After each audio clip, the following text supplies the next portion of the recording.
looked across the room and I stopped breathing. The whole space narrowed down to just your face. And I had never understood until that second what it meant to feel completely out of place.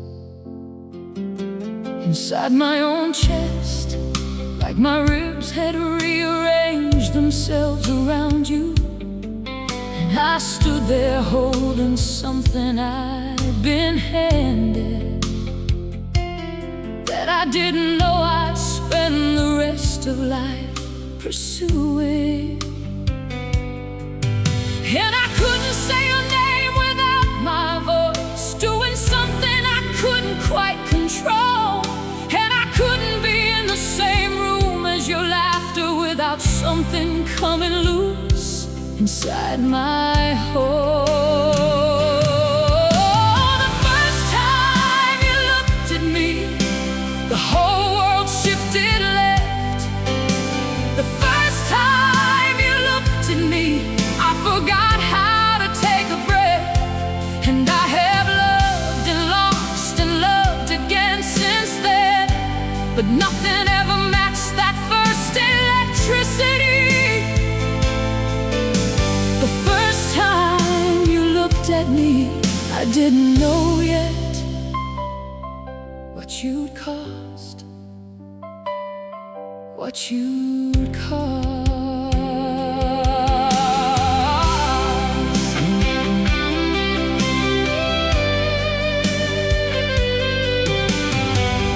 Talk to me about some book you'd been reading, and I nodded like I followed every word. But I was only hearing the fact of your voice reaching the most private thing in me that I had thought was unheard. And I drove home after with the windows open at the kind of speed that matches how you feel when something happens to you that is too large for the ordinary car and road to hold, for the ordinary real. And I couldn't sleep the whole first week of knowing you, and I called it restlessness, which wasn't wrong, but what it really was my whole self rearranging around you, learning how to carry the song of you. The first time you looked at me, I understood what burning was. The first time you looked at me, I found out what wanting does. It doesn't ask your permission, and it doesn't care that you were not prepared for this particular fire. The first time you looked at me, I was already in it. Already in it.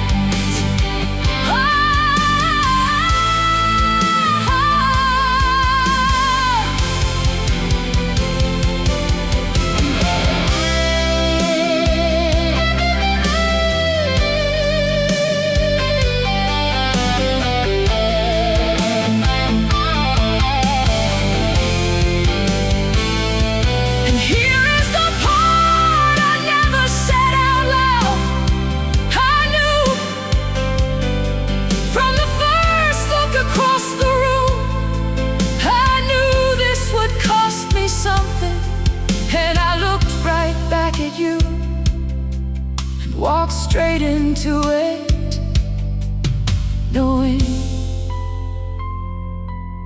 and I would do it again every single time. The first time you looked at me was the start of everything. The first time you looked at me taught me what love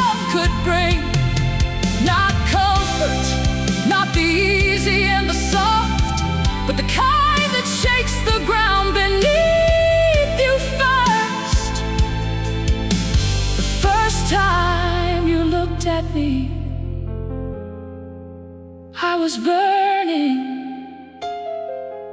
I am burning still.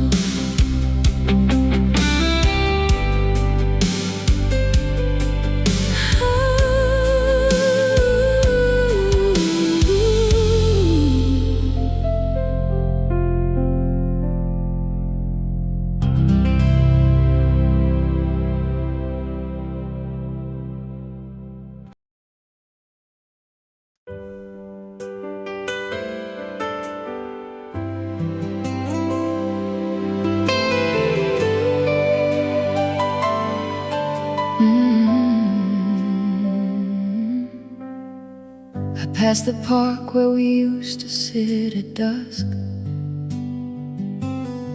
The bench is different, but the oak tree is still the same.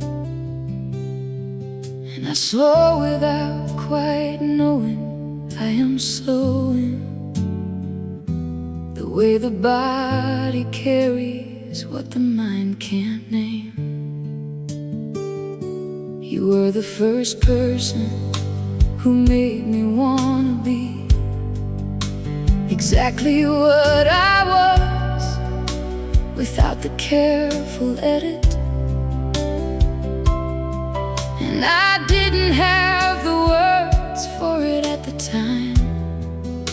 I just knew I could breathe differently beside you. And I know enough now to understand the value of the thing I held before I knew its worth. First love doesn't come with any instruction for how to hold it, how to know you're holding something rare as that. The age we were then is the age I keep returning to. The age we were then, when nothing in the world felt as true as the two of us on that bench at dusk, before we knew how fast the light would go. The age we were then is the one that made me who I am right now.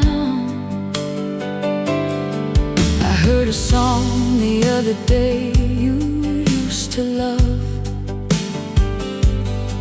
the kind of song a teenager would claim. And I sat in the car until it finished, somewhere between the parking lot and rain. And I thought about the version of me who knew you, how open she was, how undefended then. And I don't know what happened to that openness, but I know where it was last, and it was with you, and it was then. And I know enough now to name what I was learning, that being known by someone changes who you are. First love doesn't teach you who to love next time, it teaches you what love is actually for, what it's asking of you. The age we were then is still alive in me somewhere. The age we were then is the bench and the oak and the air, and the version of me who leaned a little closer and didn't know enough to be afraid. The age we were then is the most open I have ever been since then.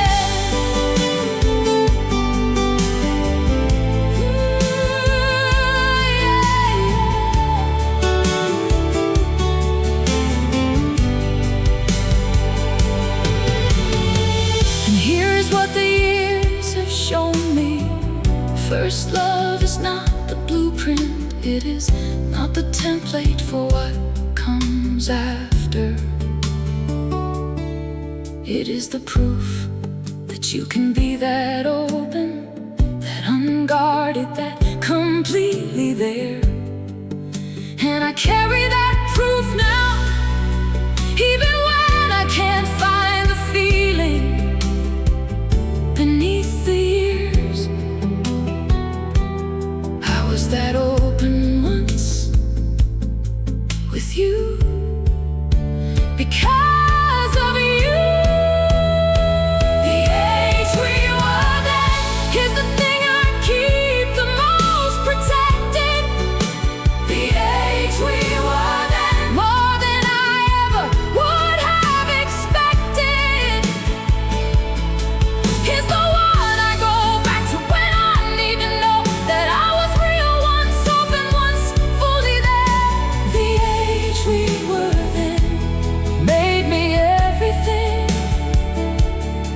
I brought to every love I've had since then.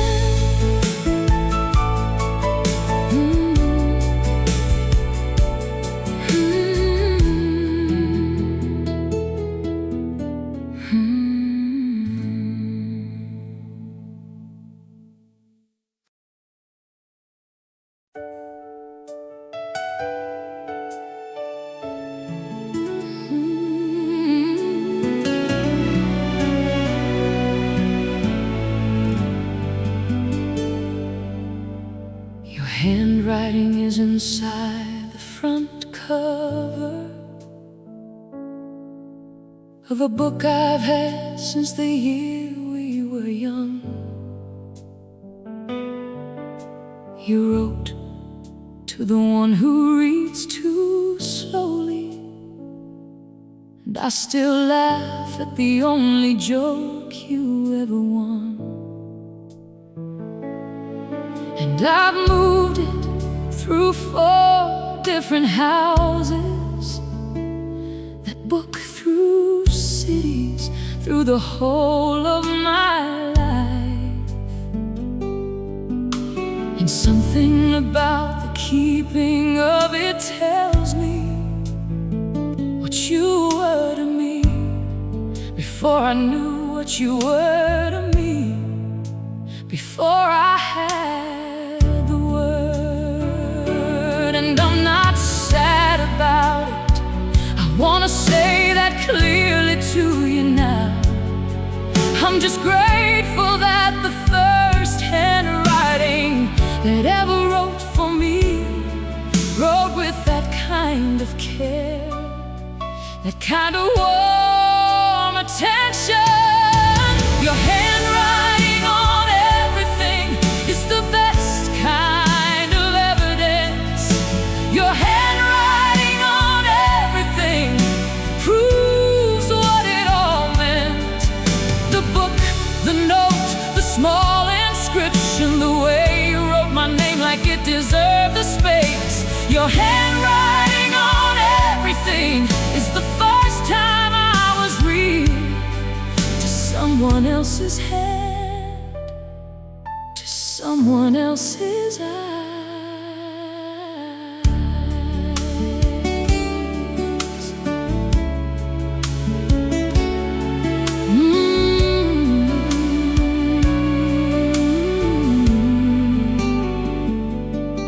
I showed the book to someone dear to me once. She said, "Who wrote this?" And I said, "My first." And she said, "How'd that turn out for you?" And I said, "It turned me into someone who knew what being seen was worth." And that is what you gave me without knowing the particular knowledge of what attention feels like when it comes from someone who sees you clearly and writes your name like it deserves the whole line. And I'm not holding on to something gone, I'm holding on to what it made of me. The first handwriting that ever claimed me gave me the ability to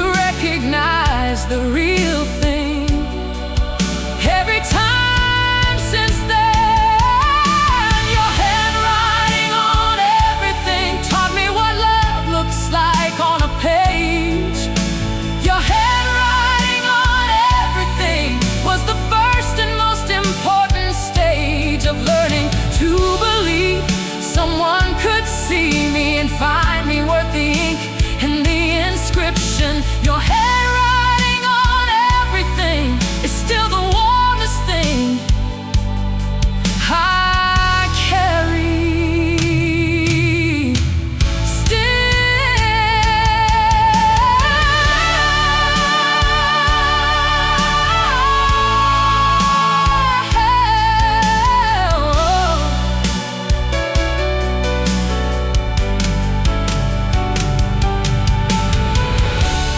Here is what I want you to know. I still have the book. I'm never gonna stop having the book. Not because I'm waiting, not because I'm sad about how it ended, but because your handwriting was the first thing that ever said, I see you. You are worth the writing, and a person keeps the first time. Someone said that no matter how many times, someone says it after. Your handwriting on everything is the warmest thing I know from then. Your handwriting on everything is the proof of who I was and who I have been since you. Every love I chose, every time I let someone in, was because your handwriting showed me what being claimed feels like. What being claimed feels like.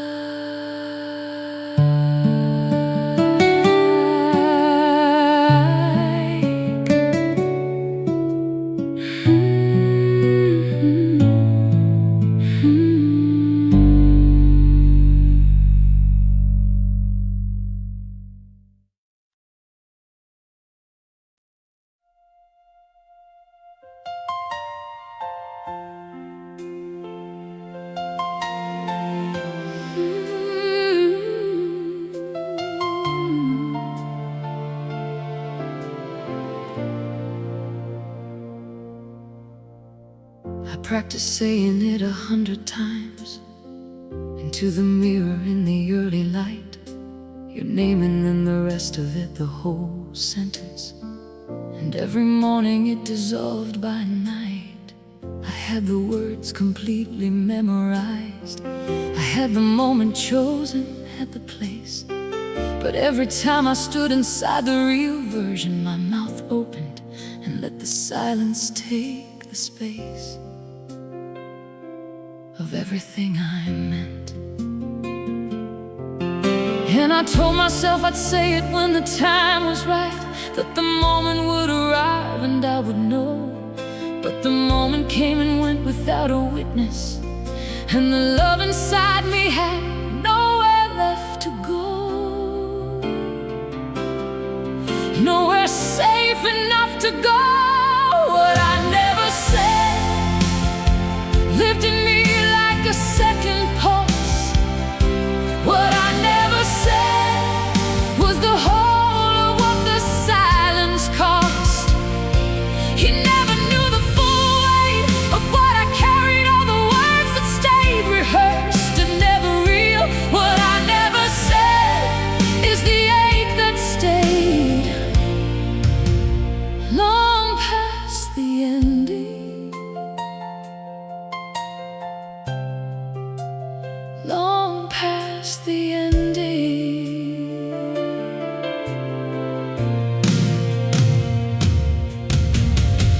You moved away in the summer of that year, and I held the unsaid thing the whole long drive to the airport with your family in the car ahead. And I thought, there it goes, still alive. And me, still warm, still waiting to be spoken to a version of you that would never hear it now.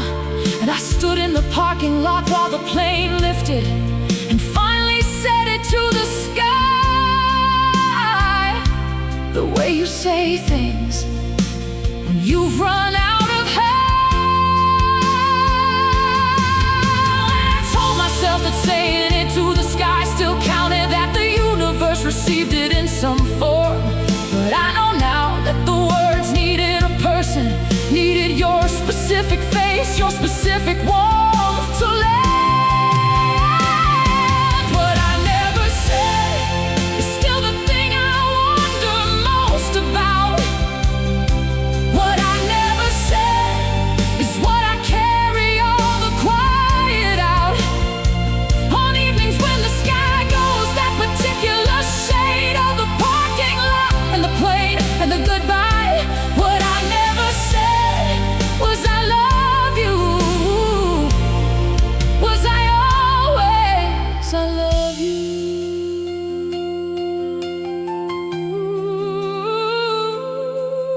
Here is the thing I've come to understand.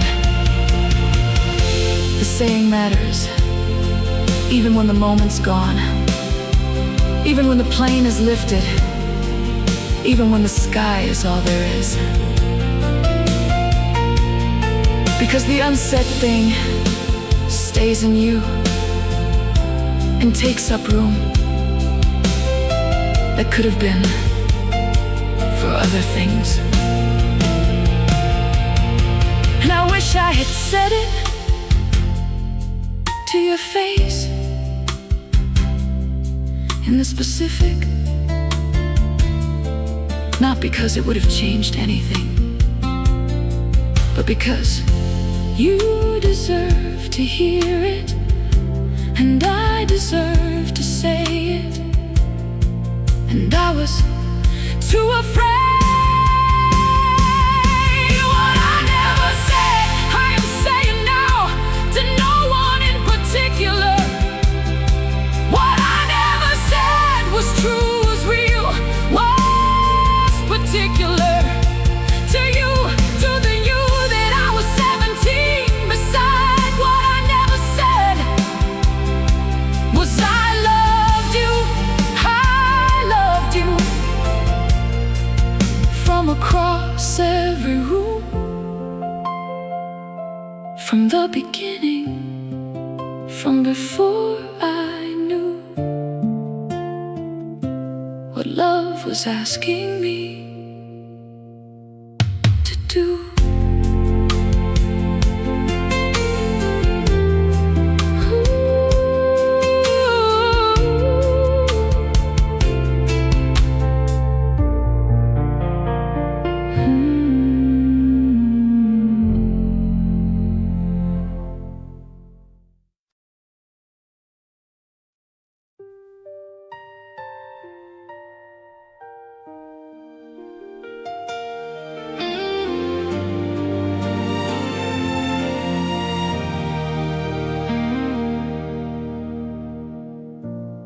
Windows fogged from breathing and from laughing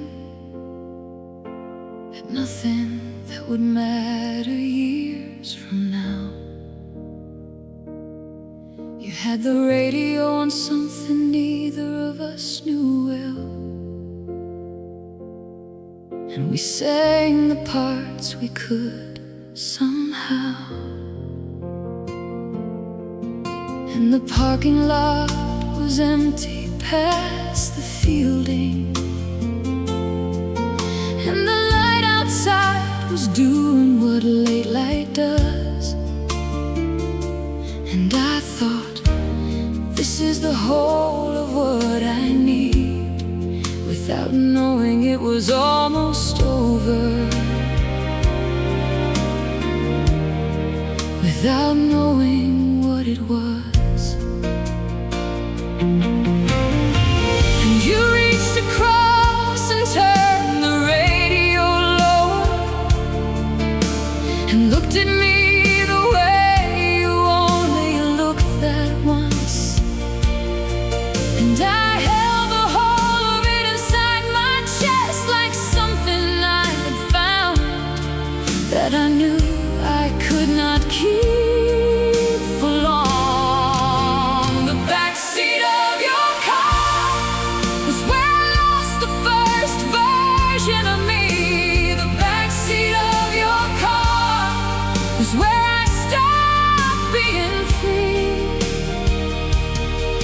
of the particular weight of loving someone who would leave before the summer was completely done. The backseat of your car was the last place I was young, the last place I was young.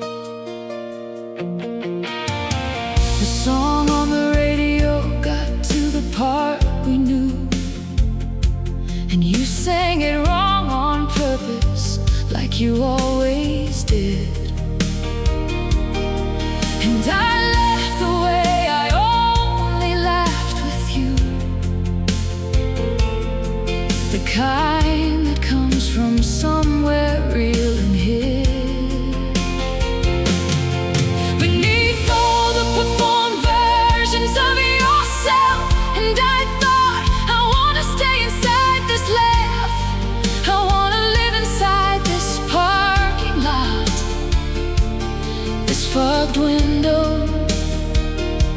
particular draft of the two of us.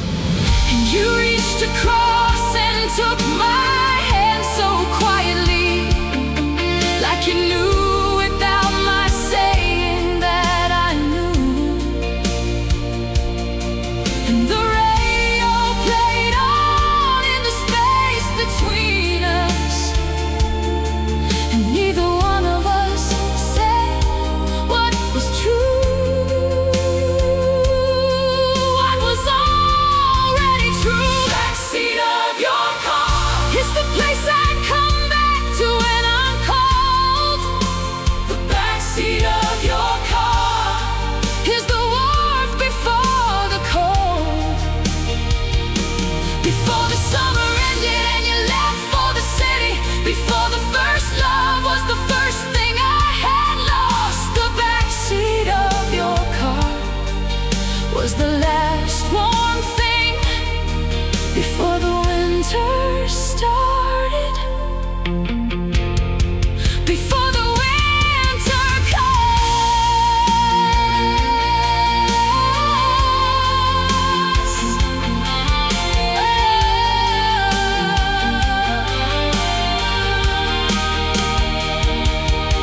And if I could go back to that parking lot, I would not say a single different thing. I would just stay inside the fogged up window and let the radio keep playing whatever it was bringing, and hold your hand a little longer in the parking lot before the light went.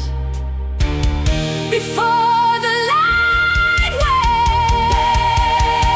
The backseat of your car is where my first love ended quietly. The backseat of your car is where I learned what loss would be. The fog, the hand, the radio going lower, the light outside doing what late light does. The backseat of your car was the last night. I didn't know yet what after felt like. What after felt like.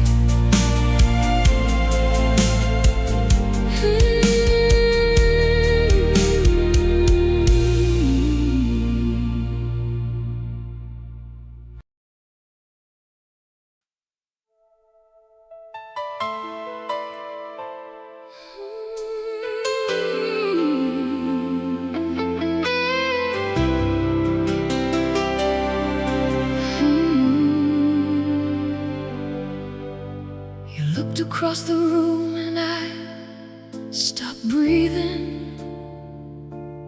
The whole space narrowed down to just your face. And I had never understood until that second what it meant to feel completely out of place. Inside my own chest, like my ribs had rearranged themselves around you. And I stood there holding something I'd been handed, that I didn't know I'd spend the rest of life pursuing. And I couldn't say your name without my voice doing something I couldn't quite control. And I couldn't be in the same room as your laughter without something coming loose inside my heart.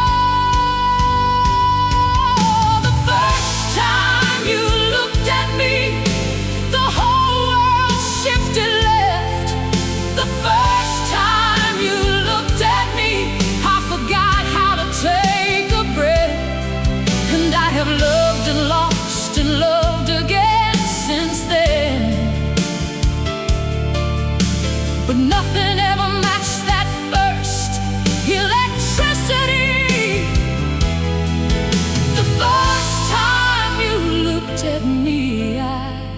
didn't know yet what you'd cost, what you'd cost.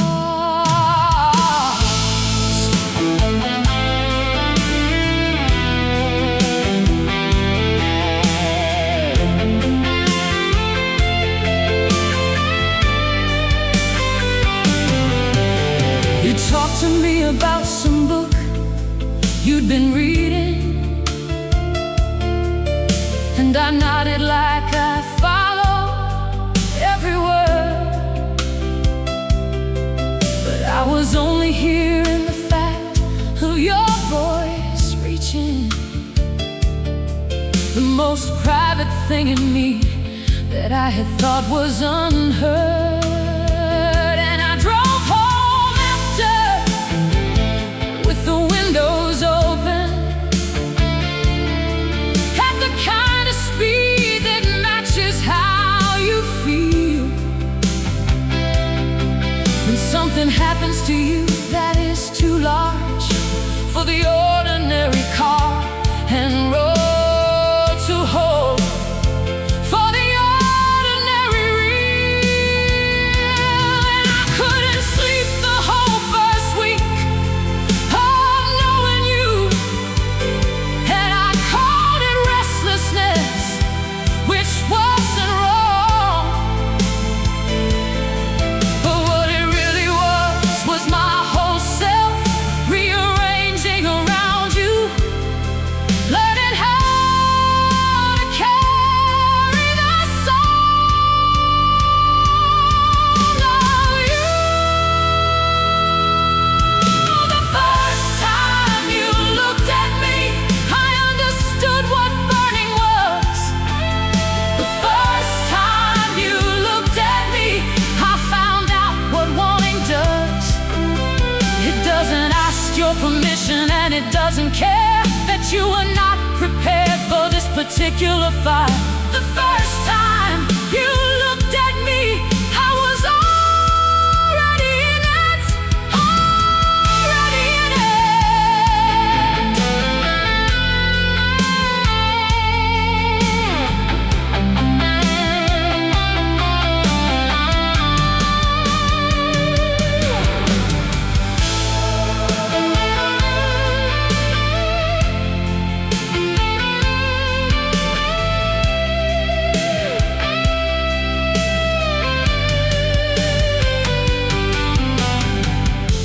And here is the part I never said out loud. I knew from the first look across the room, I knew this would cost me something. And I looked right back at you and walked straight into it, knowing, and I would do it again every single time. The first time you looked at me was the start of everything. The first time you looked at me taught me what love could bring. Not comfort, not the easy and the soft, but the kind that shakes the ground beneath you first. The first time you looked at me, I was burning. I am burning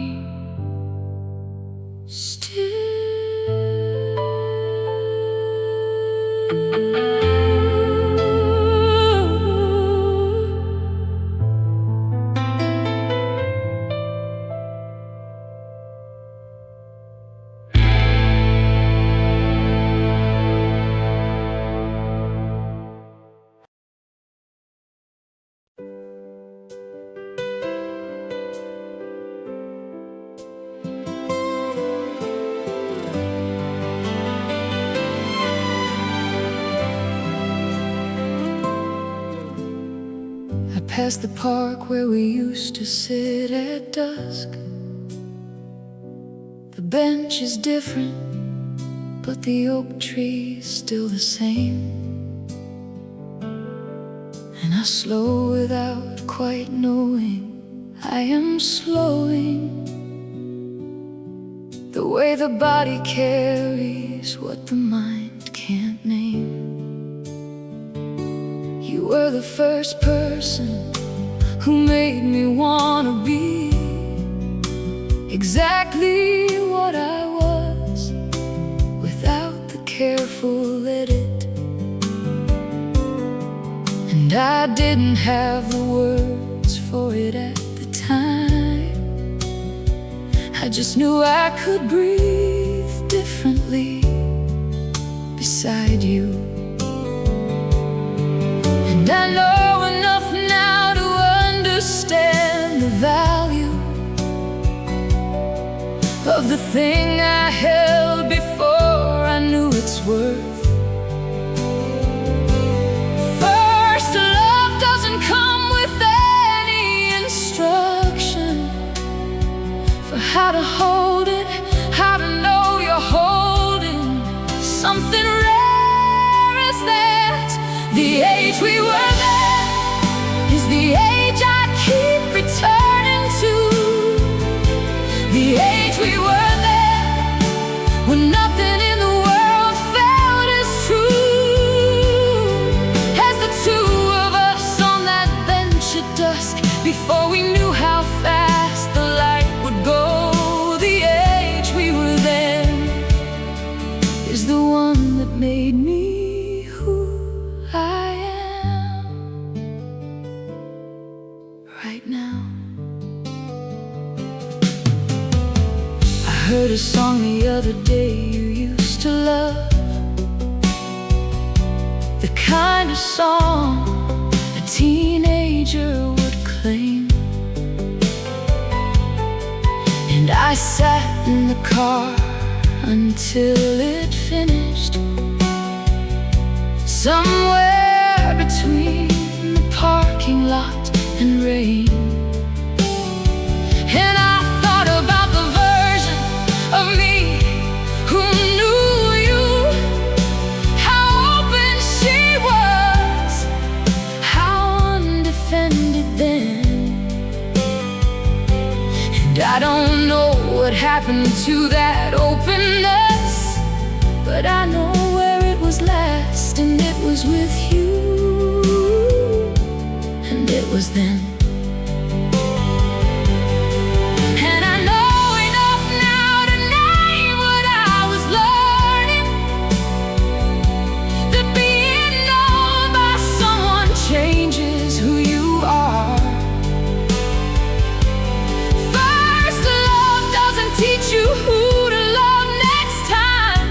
It teaches you what love is actually for, what it's asking of you. The age we were then is still alive in me somewhere. The age we were then is the bench and the oak and the air, and the version of me who leaned a little closer and didn't know enough to be afraid. The age we were then is the most open I have ever been since then.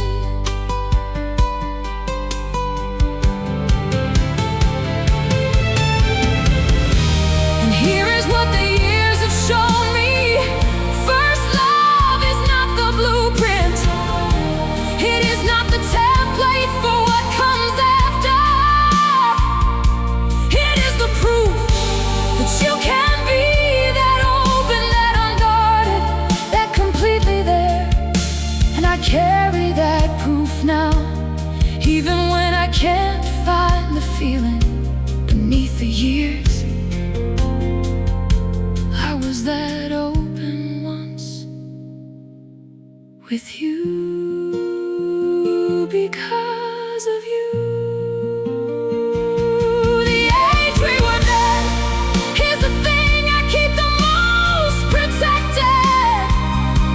The age we were then, more than I ever would have expected.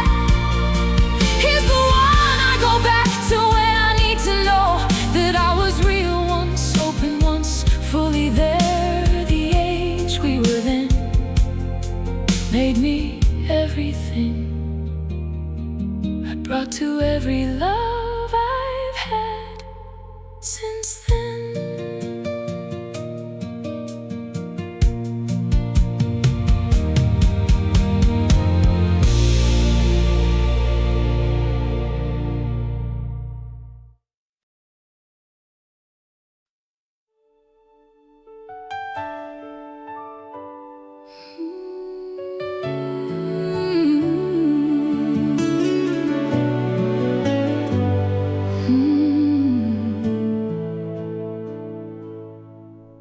Your handwriting is inside the front cover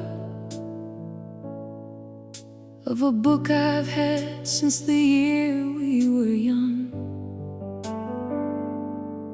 You wrote, "To the one who reads too slowly," and I still laugh at the only joke you ever won.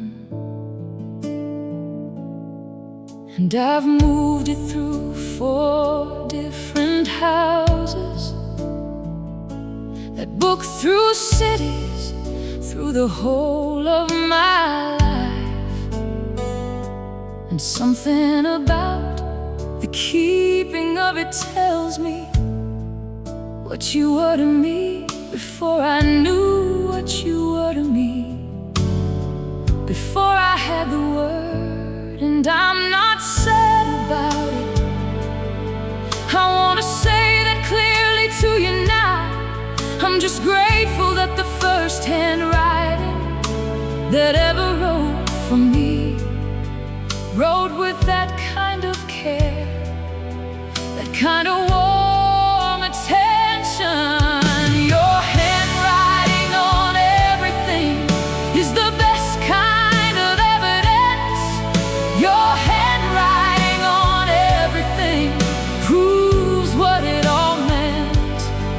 The book, the note, the small inscription, the way you wrote my name like it deserved the space. Your handwriting on everything is the first time I was real to someone else's hand, to someone else's eyes.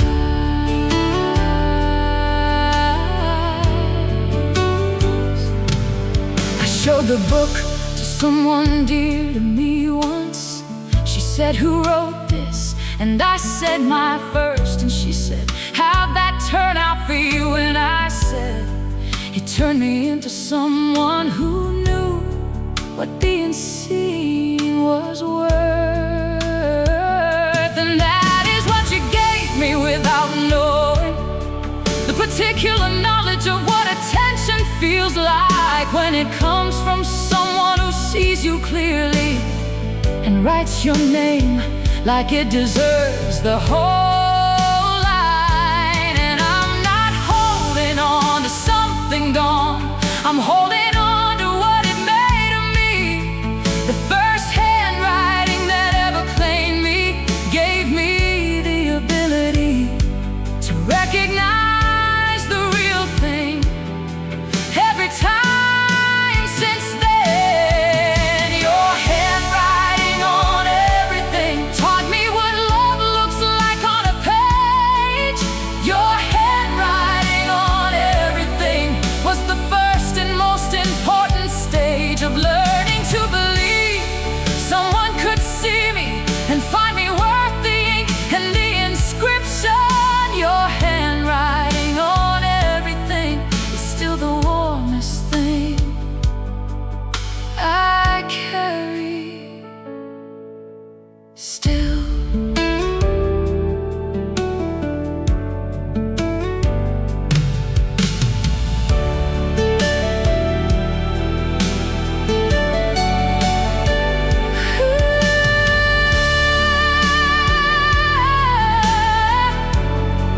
And here is what I want you to know.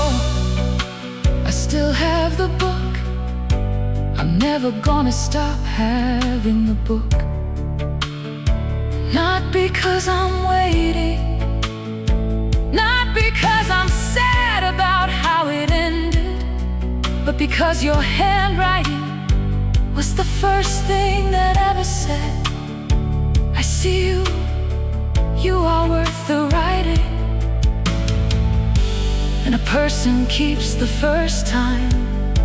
Someone said that no matter how many times, someone says it after.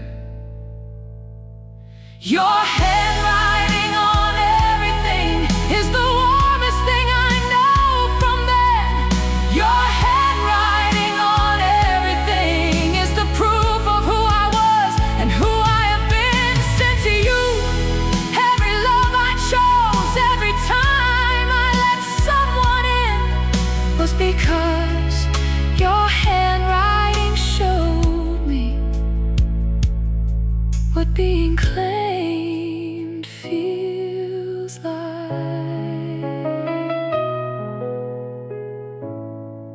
What being claimed feels like.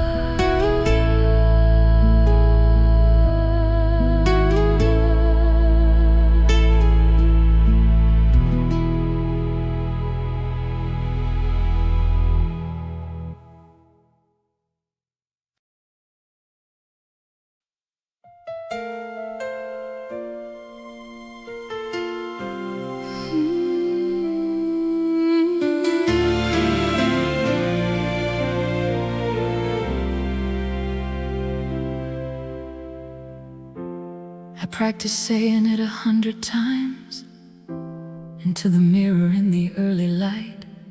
Your name and then the rest of it, the whole sentence. And every morning it dissolved by night. I had the words completely memorized. I had the moment chosen, had the place.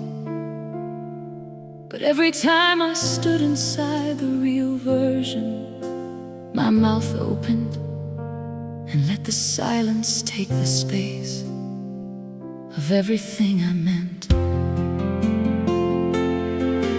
And I told myself I'd say it when the time was right, that the moment would arrive and I would know. But the moment came and went without a witness, and the love inside me had nowhere left to go. Nowhere safe enough to go. What I never said lived in me like a second pulse. What I never said was the whole of what the silence cost. You never knew the full weight of what I carried, all the words that stayed rehearsed and never real. What I never said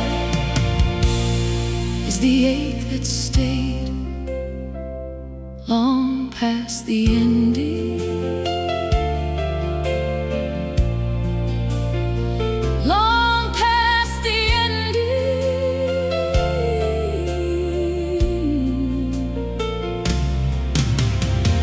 You moved away in the summer of that year, and I held the unsaid thing the whole long drive to the airport with your family in the car ahead. And I thought, there it goes, still alive in me, still warm, still waiting to be spoken to, a version of you that would never hear it now. And I stood in the parking lot while the plane lifted and finally said it to the sky, the way you say things when you've run out of how. And I told myself that saying it to the sky still counted, that the universe received it in some form. But I know now that the words needed a person, needed your specific face, your specific warmth to land. What I never said is still the thing I wonder most about.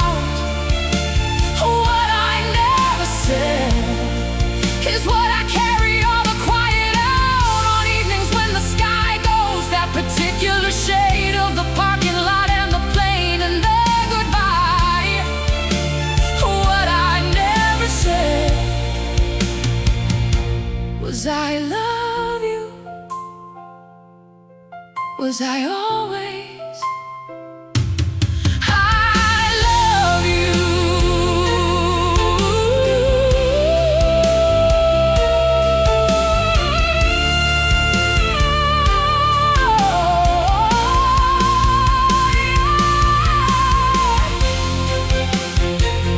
Here's the thing I've come to understand.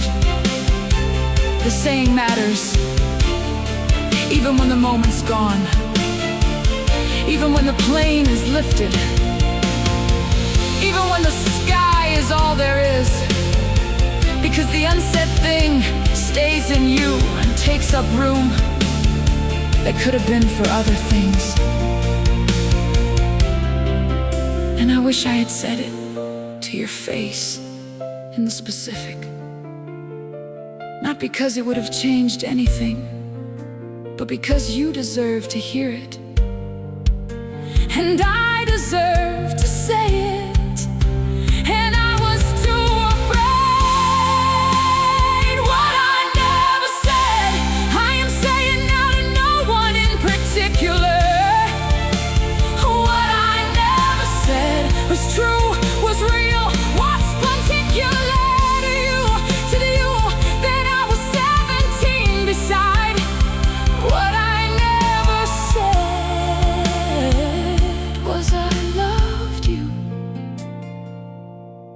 I loved you from across every room, from the beginning, from before I knew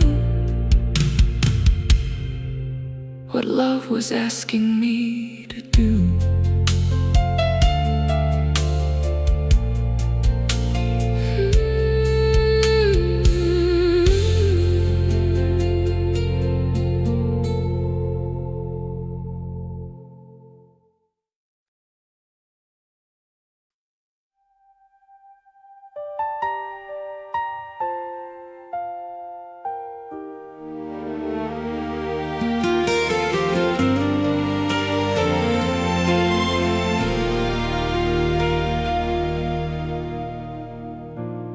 Windows fogged from breathing and from laughing at nothing that would matter years from now.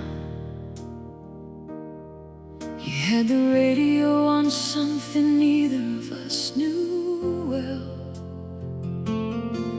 and we sang the parts we could somehow. And the parking lot was empty past the fielding, and the light outside was doing what late light does. And I thought, this is the whole of what I need, without knowing it was almost over, without knowing what it was. And you cross and turn the radio lower and looked at me the way you only looked that once. And I held the whole of it inside my chest, like something I had found that I knew I could not keep for long. The backseat of your car was where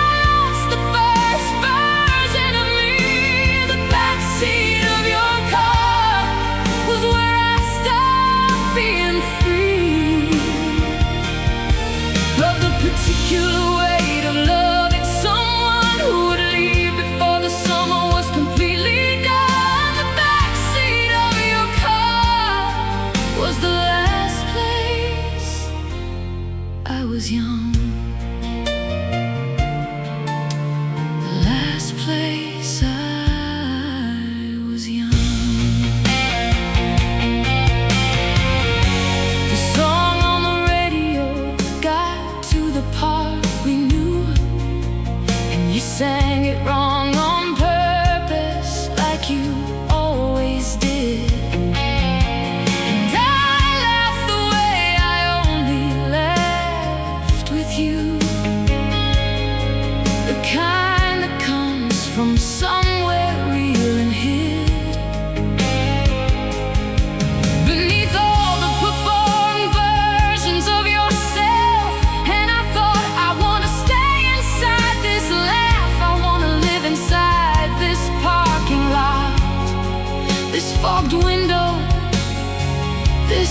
particular draft of the two of us. And you reached across and took my hand so quietly, like you knew without my saying that I knew. And the radio played on in the space between us, and neither one of us said what was true, what was already true. The backseat of your car is the place I come back to when I'm cold. The backseat of your car is the warmth before the cold, before the summer ended and you left for the city, before the first love was the first thing I had lost. The backseat of your car was the last warm thing before the winter started, before the winter caused.